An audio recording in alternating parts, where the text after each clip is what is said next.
जैसा कि आप जानते हैं कि हमारा चैप्टर नंबर 3 चल रहा है कोऑर्डिनेशन एंड कंट्रोल। इसमें हमने लास्ट टाइम नर्व इम्पल्स का टॉपिक को डिस्कस किया था। आज का हमारा टॉपिक है evolution of nervous system. Evolution of nervous system में हम दो तरह के नर्वस सिस्टम को स्टडी करेंगे। The one is diffuse nervous system and the other one is centralize nervous system. Different group of animals में दो तरह के नर्वस सिस्टम पाए जाते हैं। किसी में डिफ्यूज नर्वस सिस्टम होता है और किसी में सेंट्रलाइज नर्वस सिस्टम होता है। तो आज हम स्टडी करेंगे कि इनमें डिफरेंस क्या है और कौन से ऑर्गेनिज्म में कौन सा वाला नर्वस सिस्टम पाया जाएगा। So diffuse nervous system.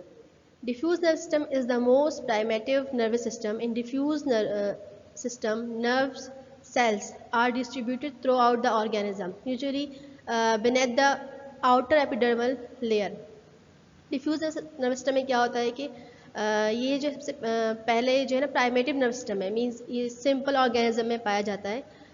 इसमें क्या होता है कि जो नर्व सेल्स होते हैं वो बॉडी में, जो ऑर्गेनिज्म है उसकी बॉडी में जो है पूरी बॉडी में डिस्ट्रीब्यूट होते हैं। कहाँ पर होते हैं? जो आउटर एपिडर्मल लेयर है, मींस जो एक्टोडर्म होती है, जो आउटर लेयर होती है, उसके नीचे जो है ये सारे नर्व सेल जो है पाए जाते हैं। जी, this is found in cnidarians and echinoderms. ये कौन कौन से फाइला में होता है? ये नाइडेरियंस में होते हैं और इकाइनोडर्म्स में पाया जाता है डिफ्यूज नर्वस सिस्टम। ये डायग्राम है, ये हाइड्रा की डायग्राम है। आपको यहाँ पे नज़र आ रहा होगा कि ये बहुत सारे जो है नर्व सेल है, एक नेटवर्क से बना हुआ है और उसकी पूरी बॉडी में जो है ये डिस्ट्रीब्यूट है। In Hydra and other Cnidarians, because of the radial symmetry, there is no anterior or posterior end. अच्छा, ये इन ऑर्गेनिज्म में क्यों होते हैं? जैसे कि यहाँ पे हमने हाइड्रा की एग्जांपल ली और कुछ और नाइडेरियंस हैं, हम उसमें भी क्या होता है कि डिफ्यूज नर्वस सिस्टम होता है। अच्छा, क्यों होता है? बिकॉज ऑफ रेडियल सिमेट्री, क्योंकि इनकी सिमेट्री जो होती है रेडियल होती है। मीन्स अगर हम इसको किसी भी एंगल से डिवाइड करें तो हमारे पास दो इक्वल हाफ मिलते हैं। मीन्स इनकी बॉडी का कोई ना तो एंटीरियर पोर्शन होता है, ना ही पोस्टीरियर एंड होता है कोई। इस वजह से हम इसको रेडियल सिमेट्री इनका कहते हैं। मतलब इन ऑर्गेनिज्म में जो है डिफ्यूज नर्वस सिस्टम होगा जो कि रेडियल सिमेट्री होंगे, मींस जिनका ना कोई एंटीरियर साइड होगा ना पोस्टीरियर साइड होगा। ठीक है ना। The nervous system consist of network, the nerve net of neuron which is okay. जैसे कि क्या कहा, ये जो नर्वस सिस्टम है इसमें एक नेटवर्क होता है। किसका होता है नेटवर्क? न्यूरॉन्स का। न्यूरॉन्स बहुत सारे, देखिए आप देखिए यहाँ पे बहुत सारे न्यूरॉन्स जो है पूरी बॉडी में यहाँ पे डिस्ट्रीब्यूट है। ठीक है ना। तो इसको क्या बोलते हैं हम? नर्व नेट भी कहते हैं। It is also called nerve net. किसका है? ये न्यूरॉन का नर्व नेट है और ये जो है ना पूरी बॉडी में डिस्ट्रीब्यूट होता है। ठीक है ना, एक नेटवर्क सा होता है। क्या करते हैं ये? The flow of information through this nerve net is not highly directional, rather it diffuse in all direction from the point of stimulation. अच्छा, क्या होता है कि इसके अलावा आपको ये भी नज़र आ रहा होगा, जितने भी ये न्यूरॉन है, जितने भी जो यहाँ पे इन्फॉर्मेशन जो ये नर्व नेट इन्फॉर्मेशन लेके जा रहा है, तो ये क्या है, कहीं भी ऐसा नहीं है कि एक पॉइंट पे लेके जा रहा हो। मतलब पूरी बॉडी में ये डिस्ट्रीब्यूट हो रहा है। मीन्स कोई डायरेक्शन नहीं है इसकी ना, कोई भी एक मेन पॉइंट नहीं है कि जहाँ पे सारी इन्फॉर्मेशन मूव करके वहाँ लेके जाया जाए। तो कोई ऐसा एक यूनिट डायरेक्शन इसकी जो है पोजीशन नहीं होती। मींस पूरी बॉडी में तो नेटवर्क है लेकिन एक पॉइंट नहीं है, एक मेन पॉइंट नहीं है, एक ऐसी डायरेक्शन नहीं जहाँ पे सारी इन्फॉर्मेशन जाके जमा हो रही है, इसलिए हम इसको डिफ्यूज़ कहते हैं। जैसे कि यहाँ पे फॉर एग्जांपल यहाँ पे एक बॉडी है, ये जिसकी बॉडी यहाँ पे अगर कोई स्टिमुलाई मतलब कोई चेंज आया है यहाँ पे, तो ये पूरी बॉडी में यहाँ डिस्ट्रीब्यूट होगा। ये नहीं है कि वो एक मेन पॉइंट, अगर कोई ब्रेन होता, कोई मेन पॉइंट होता तो वहाँ पे इन्फॉर्मेशन लेके जाई जाती। यहाँ पे ऐसा कुछ नहीं है। So in this kind of nerve nets, the transmission of impulse is slow, possibly because of the synapse involved. Thus initially the response is localized. अच्छा, इस टाइप के जो नेटवर्क होता है इसमें क्या होता है कि जो इम्पल्स है, जो मैसेज जा रहा है, ठीक है ना, वो स्लो होता है। ठीक है, ट्रांसमिशन जो हो रही है वो स्लो होती है। क्यों होती है? बिकॉज ऑफ साइनैप्स इन्वॉल्व, क्योंकि इसमें ना साइनैप्स इन्वॉल्व होते हैं बहुत सारे। अच्छा, हमने जैसे कहा था कि जब एक न्यूरॉन दूसरे न्यूरॉन को मैसेज ट्रांसफ़र करता है तो उसके बीच में जो गैप होता है तो उसको हम क्या कहते हैं? उसको हम साइनैप्स कह रहे थे। तो यहाँ बहुत सारे न्यूरॉन है, जब एक न्यूरॉन दूसरे न्यूरॉन को मैसेज ट्रांसफ़र करेगा तो बीच में जो गैप होगा उसको हम साइनैप्स बोलेंगे। ठीक है ना। तो ये स्लो क्यों है? क्योंकि बहुत सारे साइनैप्स आ रहे हैं। मतलब एक न्यूरॉन दूसरे न्यूरॉन को मैसेज ट्रांसफ़र करेगा तो बीच में साइनैप्स जो स्पेस होगी उसकी वजह से मैसेज स्लो होगा। स्टार्टिंग में क्या होगा? रिस्पॉन्स जो है लोकलाइज्ड होगा। मींस अगर आपने बॉडी की इस पार्ट को टच किया है तो इसका जो रिस्पॉन्स होगा, इसका जो मैसेज होगा, रिस्पॉन्स होगा, सिर्फ इसी एरिया में होगा। पूरी बॉडी में जो है नहीं मूव करेगा, सिर्फ इसी एरिया में लोकलाइज्ड होगा। If the stimulus is strong, लेकिन अगर स्टिमुलस स्ट्रॉन्ग हो, मतलब कोई भी चेंज जब हम दे रहे हैं वो स्ट्रॉन्ग हो, such as capturing the prey, अगर फॉर एग्जांपल यहाँ एग्जांपल दी गई कि किसी प्रे को कैप्चर करते वक्त, then the whole body involve, फिर क्या होगा, पूरी बॉडी इन्वॉल्व होगी। पहले सिर्फ ये पोर्शन में टच किया, यहाँ पे स्टिमुलस गया तो सिर्फ यही पोर्शन इन्वॉल्व होगा, पूरी बॉडी इन्वॉल्व नहीं होगी। लेकिन अगर स्टिमुलस स्ट्रॉन्ग हो, जैसे कि यहाँ पे एग्जांपल दी कि जब ये प्रे को कैप्चर करेंगे तो तब स्टिमुलस जो है ना स्ट्रॉन्ग जाता है, स्ट्रॉन्ग चेंज आता है बॉडी में, तो पूरी बॉडी तब क्या होगी, इन्वॉल्व होगी। अच्छा, centralize nervous system, it is the characteristic of bilateral symmetrical animals which have a definite anterior and posterior end. ये सेंट्रलाइज नर्वस सिस्टम कहाँ होता है, ये उन ऑर्गेनिज्म में होता है जिनकी बॉडी क्या होती है, बायलैटरल होती है। मीन्स बायलैटरल कौन सी सिमेट्री थी, जब किसी एक प्लेन से जो है अगर हम बॉडी को कट करें तो हमारे पास 2 इक्वल हाफ मिले, लेकिन अगर हम किसी और एंगल से करें तो हमें 2 इक्वल हाफ नहीं मिलेंगे, ठीक है ना। इस तरह हमने जैसे कि हम मैमल्स की एग्जांपल लेते हैं या ह्यूमन बीइंग की हम एग्जांपल जब लेते हैं तो मैंने बताया था कि अगर हम बॉडी को हॉरिजॉन्टली हम कट करेंगे तो हमारे पास 2 इक्वल हाफ मिलेंगे, मीन्स एक साइड पे आर्म मिलेगा, दूसरी साइड पे आर्म, लेग, ऐसे। और लेकिन अगर हम उसको जो है ना सेंटर में काटें बॉडी को, बिल्कुल ऐसे इस कंडीशन में काटें, तो हमारे पास 2 इक्वल हाफ नहीं मिलेंगे, ऊपर का पोर्शन अलग होगा और नीचे का अलग होगा, मीन्स इक्वल हाफ नहीं होंगे, तो वो बायलैटरल सिमेट्री कहा जाता है उन एनिमल्स को। अच्छा, तो उन एनिमल्स में जिनकी बॉडी बायलैटरल सिमेट्री होती है उनमें, क्योंकि ना उनमें जो है एक प्रॉपर एंटीरियर और पोस्टीरियर एंड होता है, तो उनमें सेंट्रलाइज नर्वस सिस्टम पाया जाता है। और since the head is the first part of the body that encounter the food and danger, ठीक है ना। अच्छा, तो इन ऑर्गेनिज्म में क्या होता है, क्योंकि हम कह रहे हैं कि एंटीरियर पोर्शन भी होता है, पोस्टीरियर भी होता है, एंटीरियर में उसका हेड आएगा, और हेड क्या है, हेड जो है फर्स्ट पार्ट है बॉडी का, जो क्या करेगा, इनकाउंटर करेगा फूड को भी, हम उसी के ज़रिए लेते हैं, और डेंजर को भी जो है ना, वो मतलब कोई भी जब खतरा होता है तो वो अपने हेड से ही इनकाउंटर करेगा, ठीक है ना। So that required sensory organ, इसलिए इनको सेंसरी ऑर्गन्स की नीड होती है, and control centre of the nervous system, और कंट्रोल सेंटर की भी नीड होती है कि जो नर्वस सिस्टम को कंट्रोल करे, करे पूरी बॉडी को मतलब कंट्रोल करे। Where the sensory information from the different sensory organs are brought for integration and develop a coordination response of the body. मतलब एक ऐसे नर्वस सिस्टम की इनको नीड होती है कि जहाँ पे तमाम इन्फॉर्मेशन जो है सेंसरी ऑर्गन से लेके आया जाए, और उसको जो है कोऑर्डिनेशन डेवलप हो बॉडी का, और रिस्पॉन्स डेवलप हो पूरी बॉडी के साथ। जैसे कि ह्यूमन में हमारा ब्रेन है, हमारा सेंटर पार्ट कौन सा है, ब्रेन ही है, हमारे हेड में होता है। तो जितनी भी इन्फॉर्मेशन आती है, जितनी भी हमारे सेंसेस जो रिसेप्टर हमारे इन्फॉर्मेशन लेकर आते हैं, तो वो कहाँ लेके जाते हैं, ब्रेन में लेकर जाते हैं। ब्रेन में उसके बाद जो है वो कोऑर्डिनेशन होती है, और रिस्पॉन्स जो है उसके बाद जो है ना क्रिएट होता है उसका। यहाँ एग्जाम्पल हमने ली है किसकी, प्लेनेरिया की एग्जाम्पल ली है, ठीक है ना, कि इसका जो है देखिए पोस्टीरियर एंड है, ये पोस्टीरियर एंड है, और ये क्या एंटीरियर, एंटीरियर में क्या है, हेड है इसका, तो इसका ब्रेन यहाँ पे होगा, मीन्स इसका जो नर्वस सिस्टम है वो सेंट्रलाइज, मीन्स सेंटर में यहाँ पे एक पोर्शन है, मतलब एक डायरेक्शन है, तो जितनी भी इन्फॉर्मेशन आएगी उसी डायरेक्शन में आएगी, उसी पोर्शन में आएगी। डिफ्यूज़ में क्या था कि कोई भी ऐसा पॉइंट नहीं था जहाँ पे कोई इन्फॉर्मेशन लेके जाए बस ऐसी बॉडी में मूव कर रही थी। यहाँ पे सेंट्रलाइज ब्रेन होगा, जहाँ पे पूरी इन्फॉर्मेशन, जितने भी सेंसेस जो है, रिसेप्टर जो है इन्फॉर्मेशन लेकर आएंगे, न्यूरॉन लेकर आएंगे, वो आके कहाँ जमा होगी, यहाँ पे हेड में, इसलिए इसको सेंट्रलाइज नर्वस सिस्टम कहा जाता है। Flatworms such as Planaria are the among the simplest animal having a centralized nervous system। अच्छा, फ्लैटवॉर्म जो है, यहाँ पे फ्लैटवॉर्म की एग्जांपल दी गई है, जैसे कि प्लानेरिया की एग्जांपल दी गई है कि सबसे सिंपलेस्ट ऑर्गेनिज्म है, मतलब एनिमल्स है, ठीक है ना। लेकिन इनके पास क्या होता है, इनके पास भी सेंट्रलाइज नर्वस सिस्टम होता है। अच्छा, डिफ्यूज सिर्फ जो है ना, हमने कहा था नाइडेरिया के पास होता है, और एकानोडर्मेटा के पास होता है। It consists of an anterior brain, a concentration of neuron which is connected with a sensory organs। इनके पास क्या होता है कि एक अंदर जो एंटीरियर पोर्शन में इनके पास ब्रेन होता है, जिसमें क्या होता है, बहुत सारे न्यूरॉन्स होते हैं, वो जो क्या करते हैं, कनेक्ट करते हैं सेंसरी ऑर्गन के साथ, जो है ना कनेक्शन उनका होता है। From the brain of planaria arise 2 cord like nerves running longitudinally through the body। इनके ब्रेन से, प्लेनेरिया के ब्रेन से 2 कोड जो है अराइज हो रहे होते हैं, 2 कोड निकल रहे होते हैं, जो कि नर्व्स होते हैं, ठीक है ना। क्या होते हैं, वो जो है पूरी बॉडी में मूव कर रहे होते हैं, लॉन्गिट्यूडिनली वो मूव कर रहे होते हैं। The 2 nerves cord are connected with each other at a several point along the entire length, ठीक है ना। अच्छा, क्या होता है कि जो 2 कोड होते हैं वो क्या होते हैं कि वो पूरी बॉडी में जो है जैसे मूव दोनों साइड पे मूव, जैसे दो साइड है, दोनों साइड पे मूव कर रहे होते हैं और उसके सेंटर में जो है कुछ ट्रांसवर्स नर्व होते हैं, मतलब यूँ इससे लेकर ऐसे जो है ट्रांसवर्स नर्व होते हैं, ठीक है ना, जो क्या करते हैं, जो कोऑर्डिनेट करते हैं, उनकी दोनों साइड की मूवमेंट को आपस में कोऑर्डिनेट करते हैं। इसकी अगर हम डायग्राम देखिए यहाँ पे, अब ये देखिए प्लान एरिया है, ये इसका एंटीरियर पोर्शन है, यहाँ हेड है, मतलब यहाँ ब्रेन है, और ब्रेन से ये दो जो आपको ये येलो कलर की जो है नर्व कोड नज़र आ रही है, यहाँ तक पूरी कंप्लीटली आ रही है, ठीक है ना, ये दो नर्व कोड है। और सेंटर में आपको पर्पल कलर की जो नर्व्स आ रही है, जो इसमें आपस में इसको कनेक्ट हो रहा है, ठीक है ना, ये ट्रांसवर्स नर्व्स है, ठीक है ना।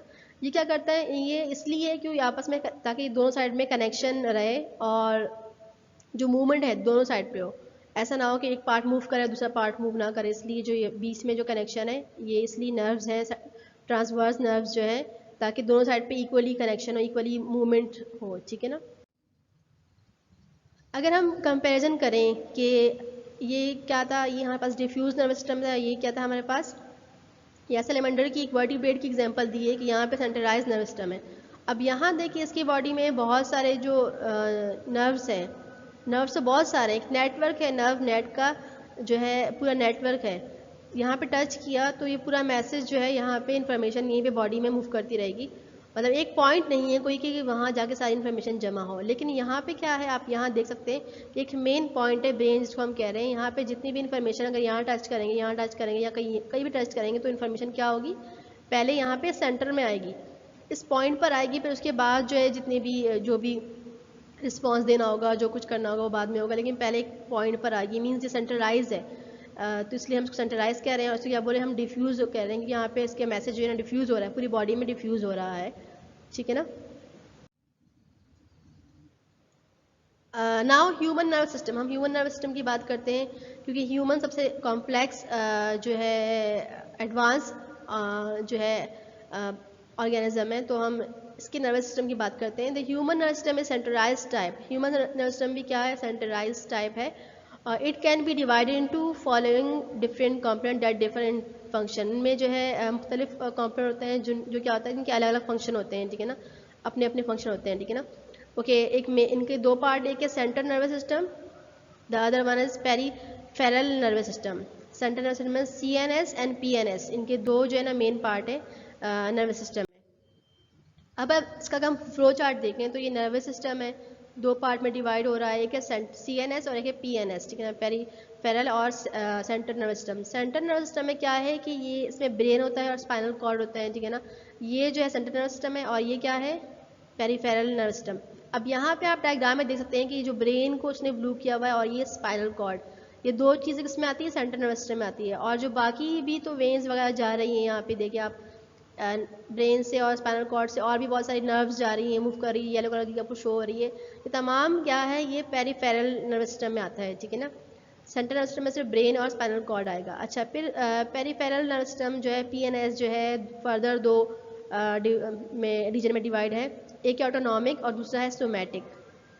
ऑटोनॉमिक क्या होता है, autonomic control self regulate action of internal organs and gland, जितने भी ऑर्गन्स और ग्लैंड होते हैं ये इस पोर्शन पे जो अगर ब्रेन के ऑटोनॉमिक पोर्शन पे अगर कंट्रोल में हो, तो जिससे इसमें ग्लैंड्स और ऑर्गन्स आते हैं, जो हमारे कंट्रोल में नहीं होता वो हमारा ब्रेन ही कंट्रोल कर होता है, और सोमैटिक पोर्शन में जो भी चीज़ें अगर इसके अंडर हो तो वो क्या होगा, वो हम उसको कंट्रोल कर सकते हैं। यहाँ पे एग्जांपल दी है कि voluntary control voluntary movement of skeletal muscle, जैसे कि हमारा स्केलेटल मसल है तो उसको हम कंट्रोल कर सकते हैं। अगर मैं चाहूँ तो अपना हाथ मूव करूँगी, अगर हम लोग की मर्ज़ी होगी, हमारी विश होगी तो हम अपने फिंगर्स मूव करेंगे, तो मीन्स ये जो ब्रेन का सोमैटिक पार्ट है उसके कंट्रोल में है, अंडर कंट्रोल किसके है, सोमैटिक पार्ट, इसलिए हम उसको कंट्रोल कर पा रहे होते हैं।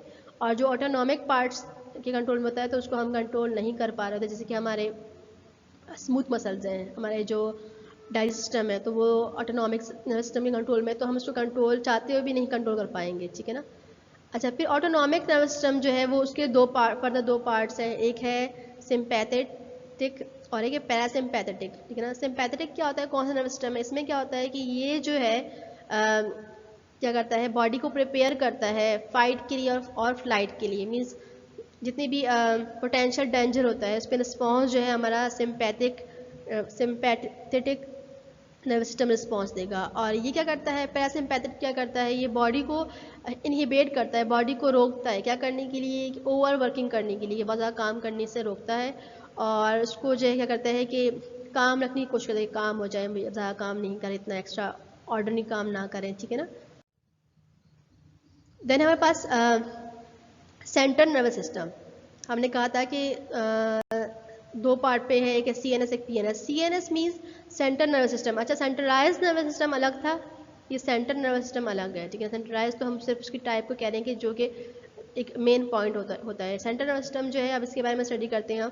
तो central nervous system control most function of the body and mind. ये हमारे क्या करता है, हमारे माइंड को, हमारे जो बॉडी के बहुत सारे फंक्शन को हमारा CNS कंट्रोल कर रहा होता है। The CNS consist of brain and spinal cord.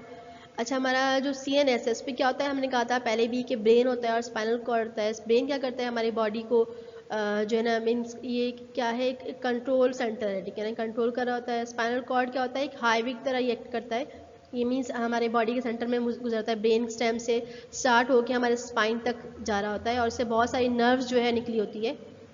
और क्या तो ये क्या करता है, ये कैरी करता है आउटकम और इनकम, जो जितने भी मैसेज आते हैं ना ब्रेन और से, वो उसको बॉडी तक लेके जाना, और बॉडी से मैसेज लेके जाके ब्रेन तक ले जाना, इसका जो मेन काम है, एक हाईवे की तरह काम कर रहा होता है।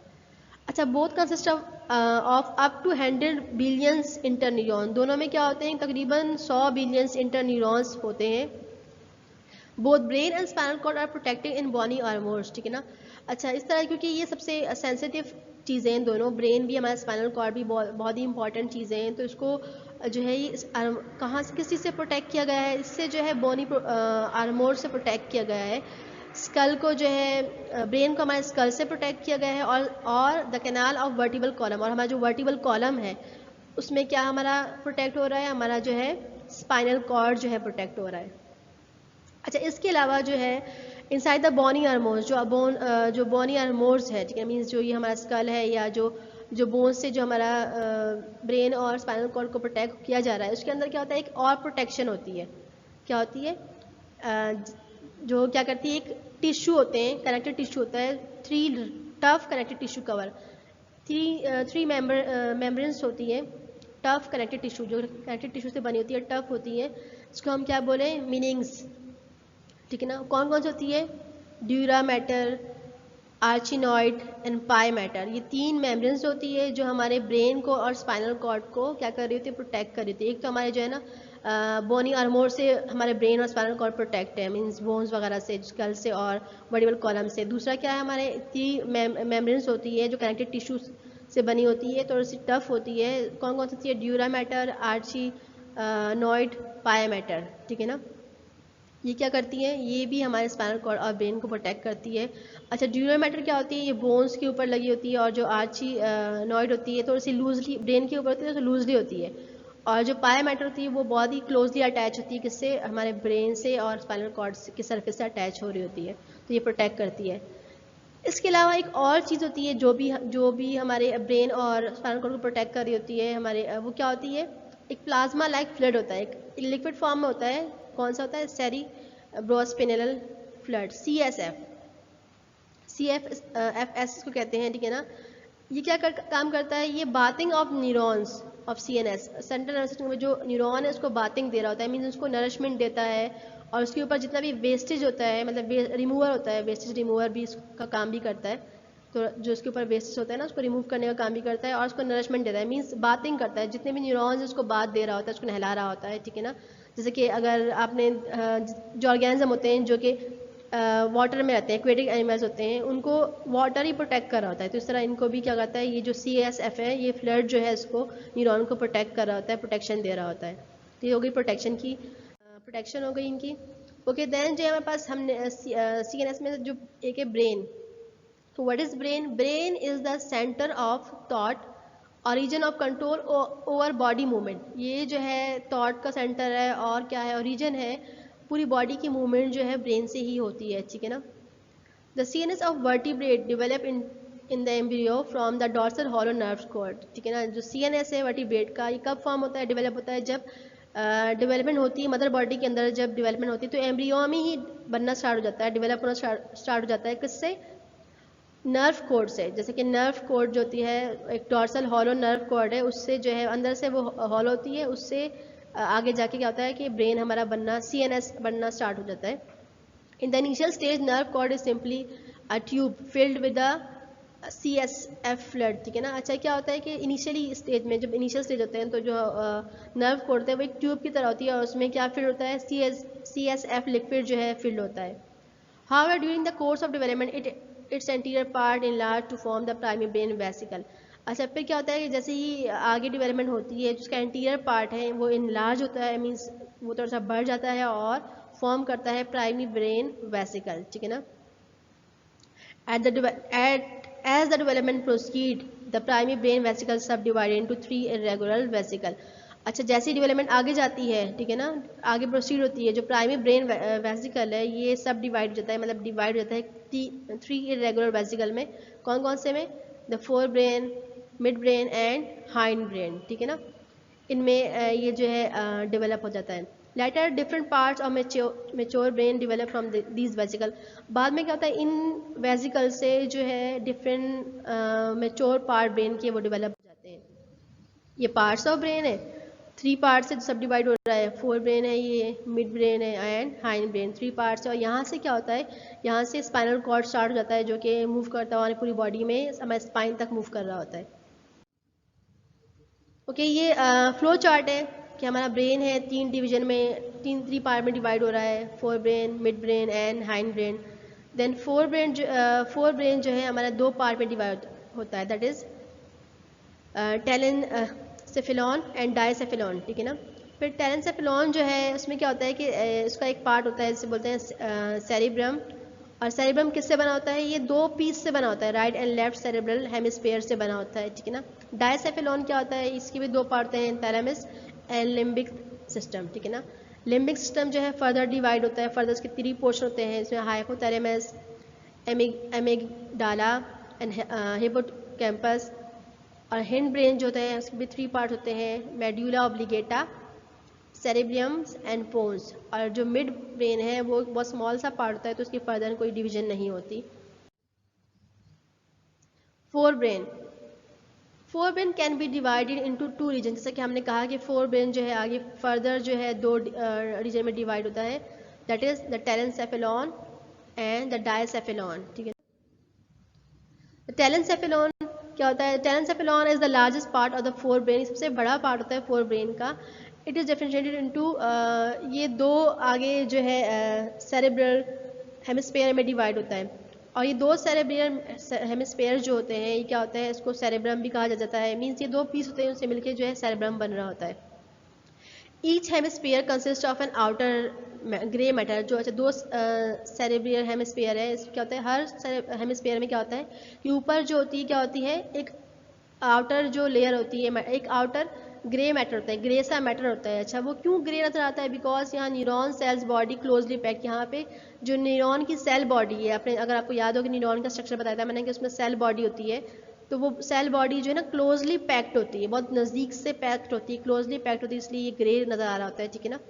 और सेरेब्रल कॉर्टेक्स, इसको सेरेब्रल कॉर्टेक्स भी कहा जाता है। और इनर वाइट मैटर, और अंदर क्या होता है, एक वाइट मैटर होता है, वो उसमें क्या होता है, इसमें न्यूरॉन के एक्सॉन होते हैं, ठीक है ना। जो एक्सॉन का पोर्शन होता है वो होता है, यहाँ पे सेल बॉडी थी, यहाँ पे एक्सॉन होगा न्यूरॉन का विद माइलिनेटेड शीट, उसके ऊपर क्या होगी, माइलिनेटेड शीट होगी जो एक्सॉन को कवर करती है। Cerebral cortex is the largest and the most complex part of human brain. अच्छा, cerebral cortex जो है ये largest part है और क्या है, most complex part है human brain का। इसमें सबसे ज़्यादा जो है greater number of interneuron होते हैं, इसमें बहुत सारे interneuron पाए जाते हैं। Cortex is the seat of all conscious activity, ये क्या करता है, सारे जो conscious activity है उसको जो है ये इसके कंट्रोल में होती है। It coordinate different senses together, ये क्या करता है कि बहुत सारे जो सेंसेस इसको आपस में जितने भी सेंसेस उसको आपस में कोऑर्डिनेट करता है, जैसे कि हमारे स्मेल की सेंसेस, हमारे टेस्ट का, हमारा विजन का, ये सबको जो है ये कोऑर्डिनेट कर रहा होता है। It is a place which is involve in the intelligence, reasoning and memory, ठीक है ना। इसके अलावा क्या करता है कि ये हमारे इंटेलिजेंस में भी ये इन्वॉल्व होता है, ठीक है ना। और ये रीजनिंग, जो हमारे जहन में कितने भी सवाल आते हैं, क्वेश्चन हम करते हैं, तो वो भी इसी के अंडर होता है, कॉर्टेक्स के अंदर। और मेमोरी भी इसके अंदर आती है कि यादाश्त जो होती है वो भी हमारी जो है कॉर्टेक्स के कंट्रोल में होती है। अच्छा, functionally cortex can be differentiated into, इसके जो है कॉर्टेक्स जो है इसके फर्दर जो है ना 4 पार्ट्स होते हैं, लोब्स होते हैं। The anterior frontal lobes, a central temporal lobes, a parietal lobes, a dorsal optical lobe, ठीक ना, 4 lobes होते हैं। अच्छा, एंटीरियर जो होता है फ्रंटल लॉब क्या करता है, ये एसोसिएशन में मतलब स्मेल में और स्पीच में जो है ना ये हेल्प करता है, ठीक है ना। सेंट्रल टेम्पोरल लॉब में हेयरिंग में हेल्प करता है। पेरिटल लोब जो होता है सेंसरी इन्फॉर्मेशन, जितनी भी सेंसिंग इन्फॉर्मेशन होती है उसमें हेल्प करता है। डॉर्सल ऑप्टिकल लोब जो होता है ये विजन में हेल्प करता है, ठीक है ना।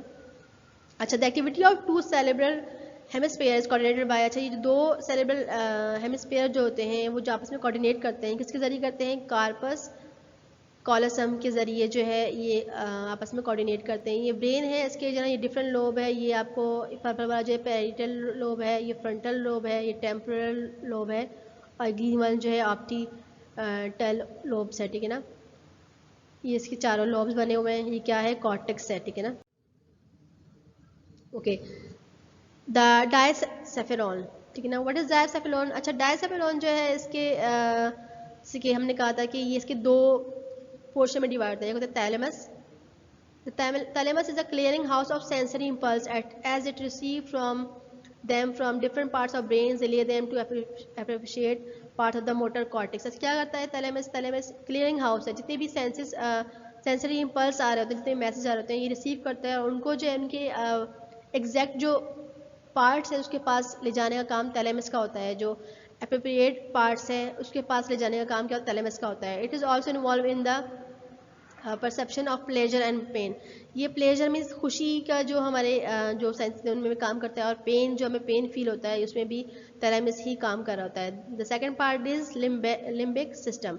लिम्बिक सिस्टम क्या करता है, कंसिस्ट इसमें जो है फर्दर डिवीजन होती है। हाइपोथैलेमस होता है, एमी गडाला, हिपोकैम्पस, एंड कुछ पार्ट जो थैलेमस का इसमें वो भी इसमें ही इंक्लूड होता है।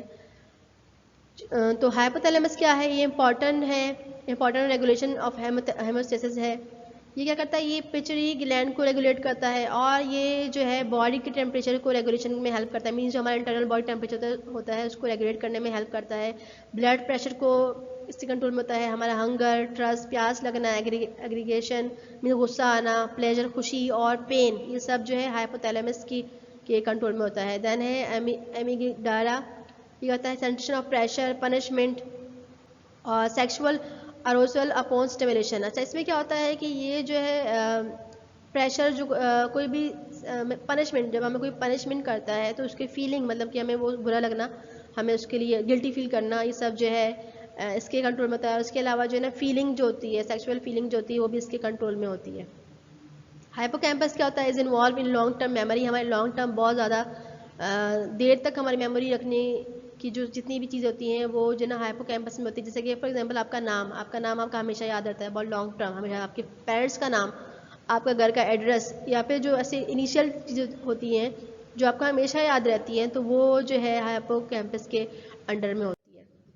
ये डायग्राम है, डायग्राम जो है इसमें आपको नज़र आ रहा होगा कि क्या है। ये है थैलेमस, ये हाइपोथैलेमस है, देन है हिपोकैम्पस और पिछली गैंडीयार्ड वाला, और ये जो है मिड ब्रेन है। मिड ब्रेन क्यों मैंने कहा, स्मॉल पीस होता है, बहुत स्मॉल पोर्शन होता है।